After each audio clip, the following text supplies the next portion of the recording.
தம்பி கொஞ்சம் இங்க வரியா? உன் துணி எல்லாம் நனையாம க்ளீன் பண்றேன், இங்க வா. அந்த இடத்துல ஒரு நிமிஷம் கூட அமைதியா இருக்க மாட்டேன். மேடம், எனக்கு பயங்கரமா தலை சுத்துது. நான் கொஞ்சம் சீக்கிரம் வீட்டுக்கு கிளம்புறேன். நாளைக்கு நீ வேலைக்கு வருவல்லம்மா? யோசிச்சு சொல்றேன். Shinchan, Shinchan. போகிறது. சாரி சார், இனிமே இந்த மாதிரி தப்பு நடக்காம நான் பாத்துக்கிறேன். இன்னொரு தடவை இங்க வரவே வராதீங்க.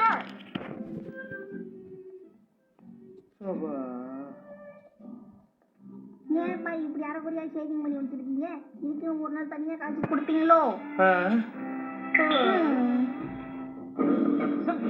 बाउंड्री छोटी करे क्यों? ठीक है सर। बाउंड्री और बड़ी